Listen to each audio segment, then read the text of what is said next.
Chào các bạn, mình không biết các bạn thế nào nhưng thỉnh thoảng mình sẽ có một ngày mà não bộ của mình thực sự hoạt động tốt. Các bánh răng trong tâm trí của mình được bôi trơn hoàn toàn, quay hoàn toàn khi trò chuyện với ai đó. Mình không còn phải tìm kiếm những từ thích hợp để nói, hoặc nếu mình đang đọc một cuốn sách, mình thực sự có thể hiểu những gì mình đang đọc. Mình thực sự tiếp thu tài liệu hoặc có thể mình đang ở một bữa tiệc và mình tự tin hơn một chút và hòa đồng hơn bình thường rất nhiều. Nếu bạn đã có trải nghiệm tương tự, bạn có thể cũng biết rằng những khoảnh khắc này ít hơn và xa hơn so với những gì chúng ta có thể muốn. Có vẻ như thỉnh thoảng vũ trụ quyết định hạ gục chúng ta bằng mức độ minh mẫn tinh thần cao hơn này. Nó giống như một cái nhìn thoáng qua về tiềm năng của chúng ta, đó là một cái nhìn thoáng qua về mức độ xã hội, mức độ tự tin hoặc sự minh mẫn của chúng ta nếu chúng ta làm những điều đúng đắn. Và thật sự, chính cảm giác này đã đưa mình đến con đường cải thiện bản thân khi mình còn là một thiếu niên. Và mình hơi thất vọng vì không phải lúc nào mình cũng cảm thấy như thế này. Mình muốn đi đến tận cùng của nó, làm thế nào mình có thể cảm thấy ổn định hơn như không còn sương mù não này. Làm cách nào để mình hoạt động hết khả năng của bản thân thường xuyên hơn. Chà, tôi vui mừng thông báo rằng mình vẫn chưa tìm ra.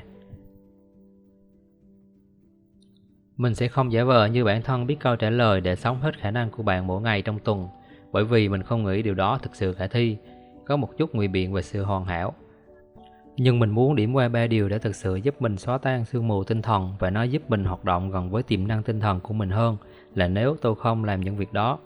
Nhưng ngay trước khi chúng ta chuyển sang những lời khuyên này, bởi vì nếu bạn đang làm những điều sai trái trong giấc ngủ, chế độ ăn uống và tập thể dục đó là loại nguyên tắc cơ bản của bạn để cảm thấy khỏe mạnh, thì tôi không nghĩ rằng việc thực hiện các mẹo bổ sung này sẽ nhất thiết giúp ích các bạn. Nhưng nếu các bạn cảm thấy mình nắm bắt khá tốt giấc ngủ, chế độ ăn uống và tập thể dục của mình, nhưng bạn vẫn cảm thấy tinh thần uể oải, đầu óc mơ hồ và cuộc sống của bạn là một mớ hỗn độn, thì có thể những lời khuyên này sẽ giúp ích cho bạn. Vì vậy, chiến lược số 1 là thực hành một thứ mà tôi gọi là kích thích dần dần. Theo kinh nghiệm của mình, phần lớn sự thiếu minh mẫn về tinh thần là do kích thích gây ra.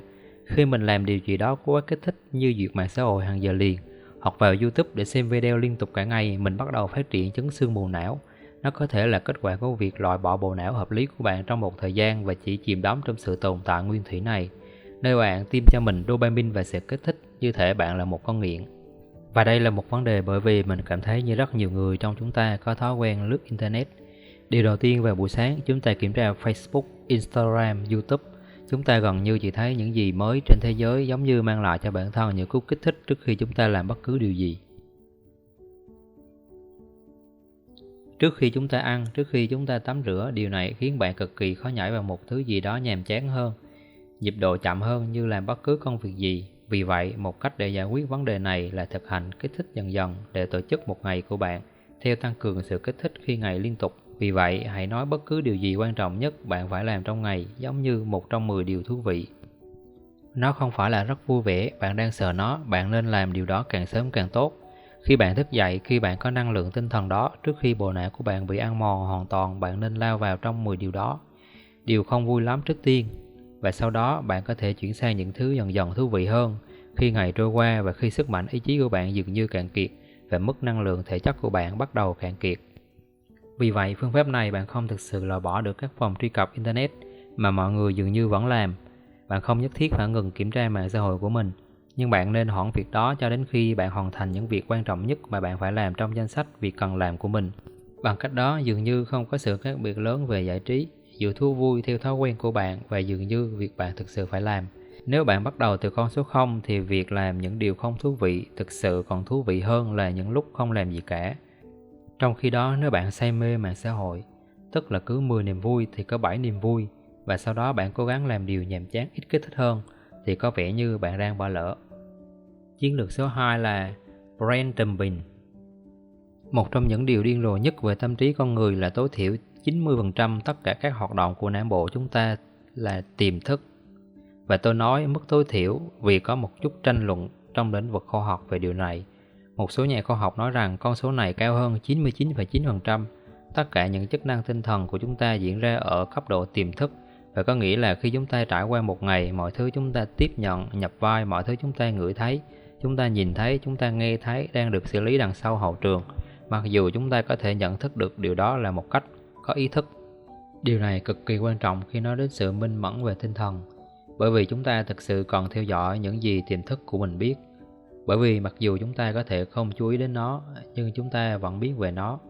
Và nó ảnh hưởng đến chúng ta, nó ngấm vào từng thứ nhỏ nhất của chúng ta làm. Một ví dụ tuyệt vời về điều này là nếu bạn có một cuộc họp hoặc điều gì đó mà bạn phải nhớ, có thể là một công việc lặt vặt hoặc các loại thuế mà bạn phải điền, thì bạn càng có nhiều công việc chồng chất mà bạn cần phải làm. Ngay cả khi không chú ý đến nó, thì sự căng thẳng của những điều này sẽ ảnh hưởng đến mọi khía cạnh của con người bạn. Bằng cách trì hoãn mọi thứ, gần như chúng ta đang ủy thác điều đó cho tiềm thức của mình để lo lắng. Và nếu chúng ta ủy thác quá nhiều thứ cho tiềm thức của mình để lo lắng, nó thường có thể bắt đầu trở nên quá sức và chúng ta bắt đầu trở nên lo lắng, căng thẳng, quá tải và đầu óc mơ hồ.